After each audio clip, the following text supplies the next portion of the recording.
இப்போ ரெண்டு விதமான நிலை இருக்கு. ஒண்ணு, பௌதிகத்துல ஈடுபட்டுக்கிட்டு ஒரு குறுகிய நேரத்தை பகவானுக்காக அர்ப்பணிக்கிறது. இன்னொரு பக்தர்கள் இந்த பௌதிகமே எனக்கு வேண்டாம், மொத்த நேரத்தையும் பகவானுக்காக அர்ப்பணிக்கிற. இது ரெண்டு நிலை இருக்கு. இது ரெண்டுமே சாத்வீகம் தான், ரெண்டுமே சரி, ரெண்டுமே சரி. பகவான் நினைக்கிறாங்க, இந்த கலிகாலத்துல இல்லறத்துல இருந்துகிட்டே கிருஷ்ண பக்தி செய்யறவன் யோகி. யோகி நான் அடிக்கடி சொல்வேன், ஒரு ஆண் தன்னுடைய மனைவியை தவிர இன்னொரு பெண்ணை தொடாதவன் அவன் தபஸ்ரீ, ஒரு தபஸ்ரீ. அதே மாதிரி ஒரு பெண் தன்னுடைய கணவனை தவிர மனதாலே உடலாலே வேற யாரும் நினைக்கல அப்படின்னா அவன் யோகி. இந்த கலியுகத்தில் அவன் யோகி, வேற தபஸே தேவையில்லை. இதுக்கு இடையில ஏதாச்சும் பண்ணோம்னா அதெல்லாம் நமக்கு போனஸ், அதெல்லாம் போனஸ். எஸ், அதுக்காகத்தான் நம்மளுடைய முன்னோர்கள் பாருங்க, வாழ்ந்தா அவனோட வாழ்வையில செவனேன்னு இருப்பேன், அப்படி உறுதியா இருப்பாங்க. ஏன் அப்படின்னா அது ஒரு தவம். இன்னைக்கு காலம் மாறிடுச்சு. இவனை கல்யாணம் இவனை டைவர்ஸ் பண்ணியாச்சுன்னா இன்னொரு டைவர்ஸ் போய்கிட்டு அப்படி போய்கிட்டு இருக்கு. அது ஒரு தவம், அது ஒரு தவம். அப்போ இந்த மாதிரி தவமும் நம்ம செய்யலாம். அப்போ நிச்சயம் தூய பக்தர்கள் ஒரு சில விஷயங்கள் புரிஞ்சு அந்த சாதனையை எப்படி பண்றாங்க அப்படின்னா, பகவானுக்காக சில நேரம் அர்ப்பணிக்கிறாங்க. ஒரு சில நேரங்கள் ஒரு சில பக்தர்கள் முழுசா அர்ப்பணிக்கிறாங்க, ஒரு சில நபர்கள் சில நேரத்தை அர்ப்பணிக்கிறாங்க. இந்த மூணுமே சரிதான். ஆனா நல்லா கவனிங்க, எந்த அளவுக்கு பௌதிகத்துல நாம இருக்கோமோ, வெளி உலகத்துல இருக்கோமோ, அந்த அளவுக்கு பகவானுக்கு தொண்டுல நம்ம கவனமா இருக்கணும். எப்படி ஒரு சில பக்தர்கள் முழு நேரம் தொண்டு பண்ணுவாங்க. அவங்க என்ன தொண்டா இருக்குன்னா உடலால இருக்கும். நம்மளால உடலால செய்ய முடியாது. நம்ம எங்க இருப்போம்? வெளியில இருப்போம். ஒரு சில பக்தர் என்ன பண்ணுவாங்க, பாதி நேரம் வெளியில இருப்பாங்க, பாதி நேரம் பகவானுக்கு உடலால தொண்டு செய்வாங்க. அது ஒரு குவாலிட்டி. ஒரு சில பேர் உள்ள சேவையே இருக்க வெளியில இருப்பாங்க. இப்ப இந்த மூணு நபர்களும் பகவானை திருப்திப்படுத்த என்ன பண்ணணும் அப்படின்னா, வெளியில நம்ம என்னெல்லாம் பொருள் திரட்டுறோமோ அந்த பொருள்ல பாதிய பகவானுக்கு கொடுத்தாதான் நம்மளுடைய பக்தி முன்னேற்றம் இருக்கும். என்ன சொல்றாங்க? பக்தி முன்னேற்றம் இருக்குங்கிற. ஏன் அப்படின்னா வெளியில ஈடுபடுறது நமக்கு கர்மா. S or no? வெளியில நம்ம எவ்வளவுக்கு எவ்வளவு டயத்தை நம்ம இது பண்றோமோ அது கர்மா. அப்போ தூய பக்தர் என்ன பண்றாங்க? இப்போ எனக்கு தெரிஞ்ச ஒருத்தர்லாம், அப்படி பெருமை பேசக்கூட கிருஷ்ணகருணை, எனக்கு தெரிஞ்ச ஒருத்தர்லாம் வெளியில நிறைய பொருள் தேடுவாரு. பொருள் தேடினா கூட அதிகபட்சம் கிருஷ்ணருக்காக அர்ப்பணிச்சுவார். ஏன் அப்படின்னா வெளியில எனக்கு நல்லாவே தெரியும், பகவத்கீதை படிச்சுட்டு ஆச்சாரிய உரைகள் கேட்டுட்டு வெளியில எந்த அளவுக்கு இருக்கிறோமோ அது நமக்கு துன்பத்தை தான் தரும். ஆனா அதுலயே நம்ம பாதுகாப்பா நம்ம செல்வத்தை அடுத்த தலைமுறைக்கு நம்ம ஒரு சில விஷயங்கள்லாம் பண்ணிக்கணும் அப்படின்னா, என்னுடைய சில விஷயங்களை பகவானுக்கு சந்தா கட்டுறதுதான் சரி, பகவானுக்கு சந்தா கட்டுறதுதான் சரி. அப்பதான் இது பாதுகாப்பா இருக்கும். ஏன்னா இது அனைத்தும் அவருடையது, இது அனைத்தும் அவருடையது. ஒண்ணுமே செய்ய வேண்டாம், பகவானுக்காக நம்ம உடல் உழைப்பு கொடுக்கலாம். அப்ப இது எல்லாம் எதுக்குன்னா, பகவான் சொல்ற பாத்தீங்கன்னா, எனது தூய பக்தருக்கு எனது சிந்தனைகள் மூழ்கி உள்ளார்கள். அப்படி எந்த ஒரு பக்தன் பகவான் சிந்தனையில மூழ்கி இருக்கானோ அவனுக்கு தான் கர்மா கிடையாது. இப்போ நம்ம சிந்தனை நினைச்சோம்னா என்ன செய்வோம்? நாமளே நினைச்சுக்கிட்டோமா என்ன ஆகும்? அதை பண்ணணும், இதை பண்ணணும், அப்படி பண்ணணும், இப்படி பண்ணணும், எல்லாம் கிடைக்க, அது கிடைக்க, இது கிடைக்குன்னு சொல்லி என்ன பண்ணுவோம்? கவலைப்படுவோம். ஆனா பகவான் நினைச்சா நினைக்க ஆனந்தம் தான். பாடும்போது ஆனந்தமா இருக்கு, நினைக்கும் போது ஆனந்தமா இருக்கு, வழிபாடு பண்ணும் போது ஆனந்தமா இருக்கு, ஜபம் பண்ணும் போது ஆனந்தமா இருக்கு, அவருக்காக உடலை அர்ப்பணிக்கும் போது ஆனந்தமா இருக்கு. இதையெல்லாம் ஆனந்தமா நம்ம அனுபவிக்கணும். அப்போ அவர் சிந்தனையில் நம்ம முழுகணும் அப்படின்னா நம்ம வாழ்க்கையை சிறு பகுதி அவருக்கு அர்ப்பணிக்கணும். அதுக்கப்புறம் சொல்றாங்க, அவரது வாழ்க்கையும் எனது தொண்டுக்கா அர்ப்பணிக்கப்பட்டுள்ளார்கள். நல்லா கவனிங்க, நான் அடிக்கடி கூட சொல்லுவேன், நீங்க உங்களுடைய பிள்ளைக்கு செய்யறதை விட பகவான் நினைச்சாங்கன்னா 1000 மடங்கு செய்வார். நம்ம குழந்தைங்களை பகவான்கிட்ட அர்ப்பணிக்கணும். எப்படி அர்ப்பணிக்கணும்? கிருஷ்ணா, எனக்கு சிறிது நேரம் கிடைக்குது, அந்த நேரத்தை என் குழந்தைகளுக்காக செலவு பண்ணாம உனக்கான பக்தி தொண்டு செய்யறேன். என் குழந்தைகளுடைய லைஃபை நீ பார்த்துக்கோ, என்ன பண்ணிக்கோ, நீ பார்த்துக்கோ. நீ நிச்சயம் நல்லதே செய்வ. Yes or no? நல்லதே செய்வ. நான் செஞ்சா கூட அவ்வளவு செய்ய முடியும். நான் செஞ்சா 10 அடி தாண்டலாம், பகவான் செஞ்சா பிரபஞ்சம் தாண்டுவார், அண்டம் விட்டு அண்டம் தாண்டுவார். அப்போ பகவான்கிட்ட நம்ம குழந்தைகளை அர்ப்பணிக்கணும் அப்படிங்கிற நிலை. இன்னொன்னு பாருங்க, எதுலையுமே இப்போ நம்ம எது செஞ்சாலும் நம்மளுடைய மூளைக்கு செய்யாம பகவானுக்கு ஒரு உயர்ந்த சிந்தனையில செய்ய ஆரம்பிச்சோம் அப்படின்னா, அந்த பொறுப்புகள்லாம் அவர்கிட்ட விட்டுட்டோம் அப்படின்னா நிச்சயம் நமக்கு அது நிறைய தான் பலன் கிடைக்கும், கம்மியாலாம் கிடைக்காது. கிருஷ்ணருடைய பக்தர்கள் இப்படித்தான் நினைப்பாங்க. நான் ஏதாச்சும் அளந்து செய்யறதை விட அதெல்லாம் என்னால அளந்துலாம் செய்ய முடியாது, இதை பண்ற அதை பண்ற அப்படி பண்ண சொல்லி பகவான்கிட்ட என்ன பண்ணுவாங்க, தன்னை முழுசா ஒப்படைப்பாங்க. அப்போ அவங்களுடைய வாழ்க்கையை எனக்கு அர்ப்பணிக்கிறாங்க. பகவான் சொல்றா பாத்தீங்களா, அவங்களுடைய வாழ்க்கைய எனக்கு அர்ப்பணிக்கிறாங்க. அப்படி அர்ப்பணிக்கப்பட்டவங்களுடைய பக்தர்களை நான் எப்பவுமே என்ன பண்றேன், என் சிந்தையில நினைக்கிறேன் அப்படிங்கிறார் பகவான். என்ன சொல்றாங்க? என்னுடைய சிந்தையில நினைக்கிறேன் சொல்ல பாருங்க. அப்படி என்னை பற்றி தங்களுக்குள்ளே உரையாடுவதிலும் விவாதிப்பதும் ஒவ்வொருக்கும் உபதேசித்துக் கொள்ளும் இவர்கள் பெரும் திருப்தியும் ஆனந்தம் அடைகின்றார்கள். பகவான் சொல்றாங்க, பகவானை பத்தி பேசுற இதுல வந்து திருப்தியும் ஆனந்தம் அடைகின்றாங்க. இவங்களுடைய வாழ்க்கையை வந்து தனக்கா அர்ப்பணிச்சதுனால பகவான் சொல்றாங்க, அவங்கள நான் அதிக நேரம் நான் சிந்திக்கிறேன் அப்படிங்கிறாங்க. என் பக்தர்கள் எனக்காக பாடுபடும்போது அவங்கள எப்படி நான் விடுவேன்? நிச்சயம் விட மாட்டேன். அப்போ அவங்கள பத்தி நான் அதிகம் சிந்திக்கிறேன். நிச்சயம் பகவான் நம்மளை வந்து ஒரு கஷ்டத்தை கொடுத்தாலும் இல்ல ஒரு விதமான இன்பத்தை கொடுத்தாலும் அதை வந்து பகவான் நமக்கு 2 விதமான பரீட்சை கொடுத்திருக்காரு அப்படின்னு நம்ம நிச்சயம் உணரணும். இன்பம் இந்த உலகத்துல தற்காலிகமானதான், துன்பமும் தற்காலிகமானதுதான். இன்பம் எப்படி தெரியுமா? பகல் மாதிரி 6 மணியான இருட்டு வந்தே தீரும். 6 மணியானா இருட்டு வந்தே தீரும். துன்பம் இரவு மாதிரி, திரும்ப காலையில 6 மணி வந்தா வெளிச்சம் வந்தே தீரும். ஆனா துன்பம் மட்டும்தான் என் வாழ்க்கையை நம்ம யாராச்சும் நொந்தோன்னு வச்சுக்கோங்களேன், முட்டாள்தனம். இன்பம் மட்டும்தான் என் வாழ்க்கையை யாராச்சும் நம்புனீங்க அப்படின்னா அதுவும் முட்டாள்தனம். இரவு பகல் எப்படியோ அதே மாதிரி தான். 100% துன்பம் வருமா சாமி? நிச்சயம். அதுல எந்த மாற்று கருத்துமே. ஏன்னா இது இந்த பிளானட் சிஸ்டமே அப்படித்தான். ஏன்னா வீழ்ச்சி அடைந்த ஆத்மாக்களுக்கு பனிஷ்மெண்ட் கரெக்ஷன் பண்றதுக்காக படைக்கப்பட்ட உலகம் தான் இந்த உலகம். நாம எல்லாருமே வீழ்ச்சி அடைந்த ஆத்மா. நம்ம எல்லாருமே என்ன ஆத்மா? வீழ்ச்சி அடைந்த ஆத்மா. எதுல? கிருஷ்ணருக்கு விரோதமா செயல்பட்டதுல, பகவானுக்கு விரோதமா செயல்பட்டதுல வீழ்ச்சி அடைந்த ஆத்மா நாம எல்லாரும். அப்போ நம்மள கரெக்ஷன் பண்றதுக்கு அந்த உலகத்துல போட்டிருக்காங்க. கரெக்ஷன் பண்ற வாத்தியார் குரு பரம்பரை. அப்போ பகவானே அப்படித்தான் அனுப்பியிருக்காங்க. நிச்சயம் இப்ப நான் ஏற்கனவே சொல்லியிருக்கேன், பகவான்கிட்ட நம்ம வந்து ஒரு உரையாடல் பண்ணோம். நான் உன்னோட இருக்க மாட்டேன், உனக்கு விரோதம் பண்ணல, உன்னை விட்டு நான் ரொம்ப தூரம் போறேன், எனக்குன்னு சில சுதந்திரம்லாம் இருக்கு, அதை நான் அனுபவிச்சுட்டு தான் வருவேன் அப்படி பகவான் சொன்னாங்க. நான் உன்னுடைய தந்தைப்பா, அப்படிலாம் விட முடியாது. நம்ம சில இடங்கள்ல அப்போ அப்பாவுக்கும் பிள்ளைக்கு வந்து வாய்க்காத்தாரால் இருக்கத்தான் செய்யும். ஆனா இருந்தாலும் நீ இப்படி இருந்துக்க சொல்லி பார்த்தாங்க, நம்ம வந்து விடவே மாட்டோம். ஒரு சில குழந்தைல பாருங்களேன், உன் பக்கத்துல இருக்கிறத விட எங்கேயாச்சும் தூரத்துல போனா நான் நல்லா இருப்பேன் அப்படி சொல்லி நம்மளே விரோதமா பேசுங்க. பெத்தவங்களை பேசுங்க, ஒரு சில குழந்தைகள் பேசுங்க. அப்படித்தான் பகவான்கிட்ட நம்ம பேசணும்.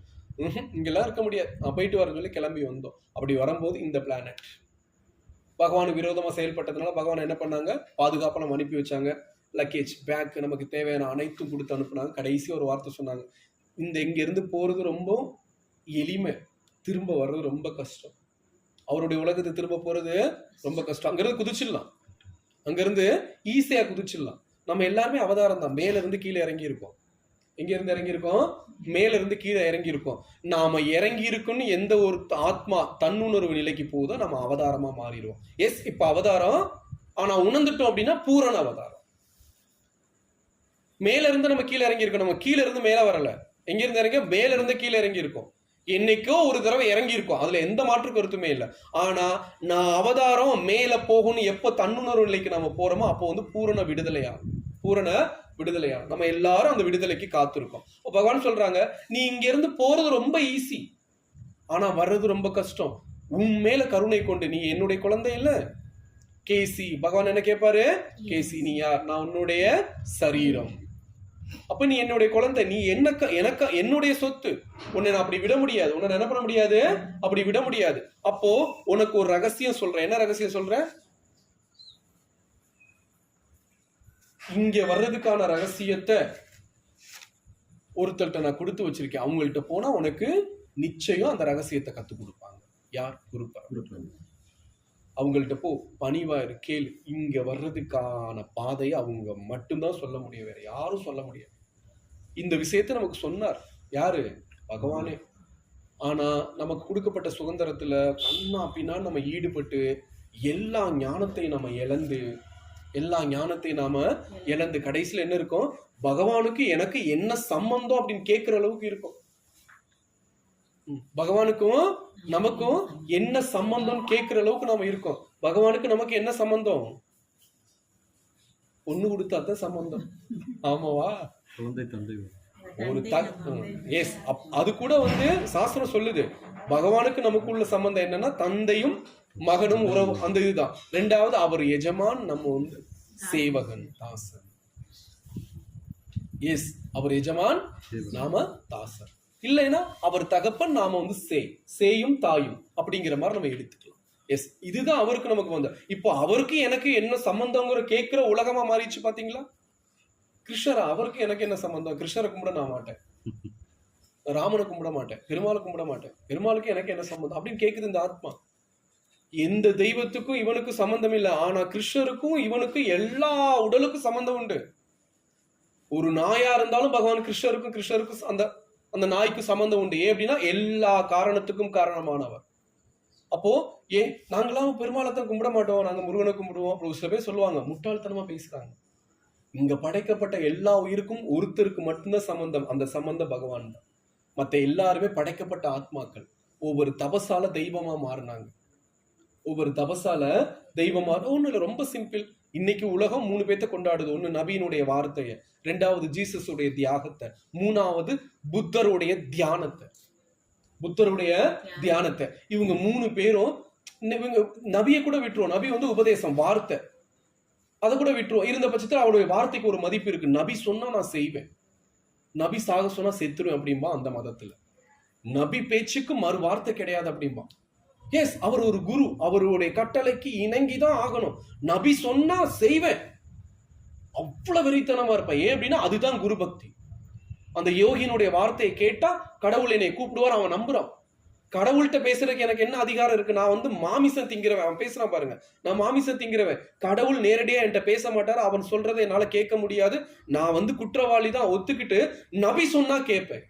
நபி சொன்னா கடவுள் கேட்பார், நான் கடவுள்கிட்ட போவேன், சொர்க்கம் போவேன் அப்படின்னு ரொம்ப தீர்க்கமா இருப்பான். அப்போ அவருடைய வார்த்தைக்கு ஸ்பெஷல் அந்த மதத்துல. அப்போ அந்த வார்த்தையை ஸ்பெஷலா மாத்தினாலும் என்ன தபஸ் பண்ணார்.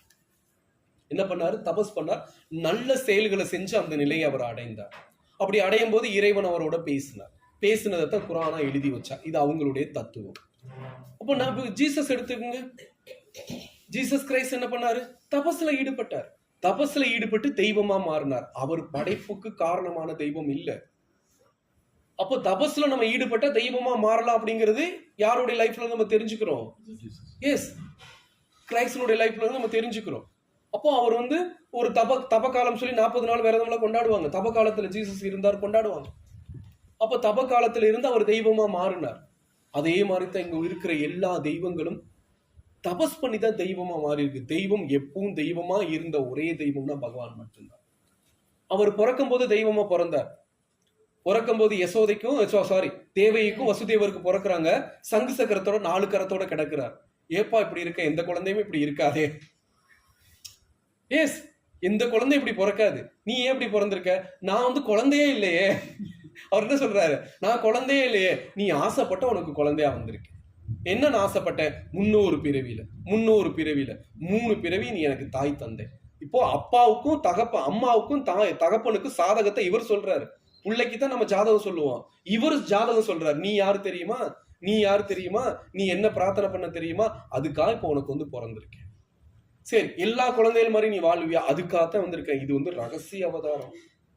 பகவான் சொல்றாங்க, இந்த அவதாரத்தை ரகசிய அவதாரம். எல்லா குழந்தைகளோடையும் குழந்தையா வளர்த்தான் வந்திருக்கேன். இருந்த பட்சத்துல எல்லாத்தையும் மாத்துவேன், என் கலரை மட்டும் மாத்த முடியாது. என்ன சொல்றாரு? கலரை மாத்த முடியாது. என்னப்பா கலரு? இருட்டுன கலரு. என்ன கலரு? இருட்டுன கலரு. உண்மையிலே பகவான் வந்து இந்த ப்ளூ இல்ல, நவாப்பழ கலரு. கரு நீல ஊதா. கோபியர்கள்லாம் நல்லா கவனிங்க. கோபியர்கள்லாம் கண்ணுமை பொட்டு வைக்கணும், அப்படி பொட்டு வச்சுக்கோ.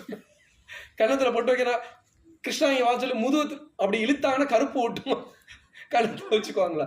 ஆச்சாரியார் வர்ணனை பண்ணுவாங்க. அப்படி கருப்பான்.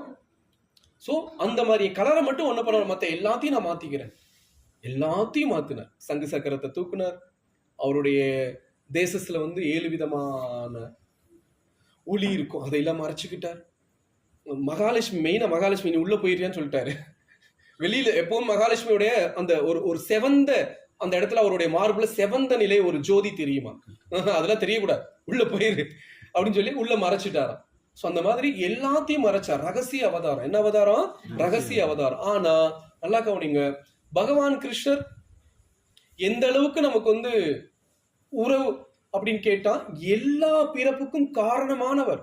அவர் எப்பவும் கடவுளாவே இருந்தவர். அப்போ பிறக்கும் போதும் கடவுளா இருக்கார், ஒருத்தனை வதம் பண்ணும் போது கடவுளா இருக்கார். அவருடைய மொத்த லைஃப்ல எங்கேயும் தபஸ்ல ஈடுபட்டு அவர் தெய்வமா மாறவே கிடையாது. தெய்வமா மாறணுங்கிறத மத்த எல்லாத்தையும் நான் சொன்னேன். அப்ப தபசுல ஈடுபட்டாங்க, தெய்வமா மாறினாங்க. தவம் பண்ணாரு, உபதேசம் வாங்கினாங்க, இப்படி இப்படி சொல்லுவாங்க. ஆனா பகவான் கிருஷ்ணர் எந்த இடத்துல தபஸ் ஈடுபட்டதா சொல்லவே முடியும். ஏன்னா அவர் மூலம். அவர் யாரு? மூலம். ஒரு 4 நாள் போய் அங்க படிச்சார், 10 நாள் தபஸ்ல இருந்தார்? இல்ல. குருகுல வாசம் இருந்தார். குருகுல வாசம் மட்டும்தான் இருந்தார். ஏன் அப்படின்னா அதுவும் சமுதாயத்துக்காக. பகவான் கிருஷ்ணர் மிகப்பெரிய அரசியல்வாதி தெரியுமா?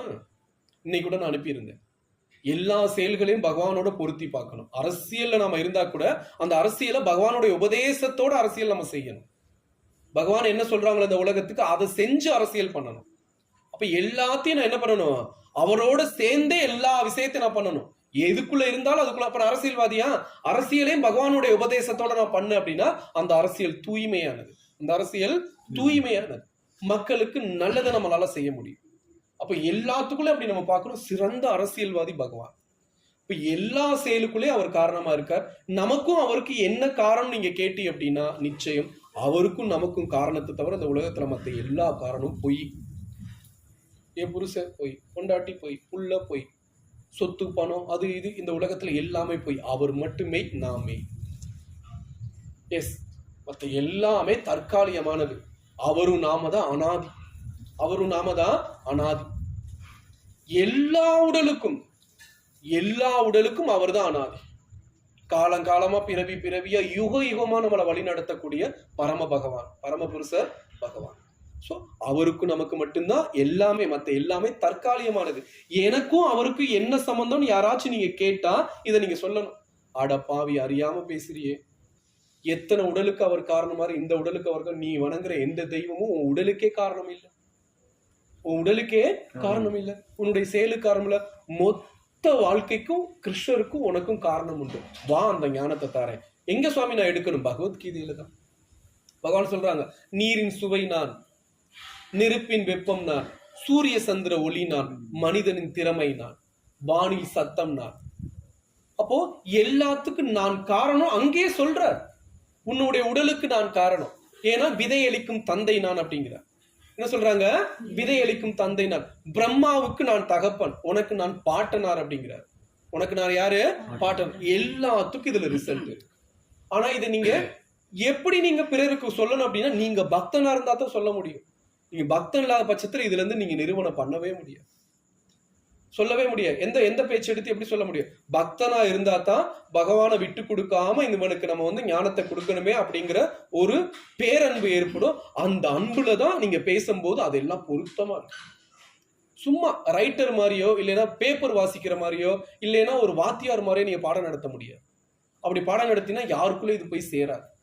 தூய பக்தனா இருக்கணும். அந்த பக்தனா இருந்தா மட்டும்தான் இதை நீங்க பாடம் நடத்தலாம். எல்லாருக்கும் இதை நீங்க பேசலாம். எல்லாருக்கும் இதை பேசலாம். அது பகவான் சொல்றாங்கல்ல, யார்கிட்ட கேட்கணும்? தூய பக்தர்கிட்ட தான் என்னை பத்தி கேட்கணும். ஏன் அப்படின்னா அவங்க தான் என்னை பத்தி என்ன பண்ணுவாங்க?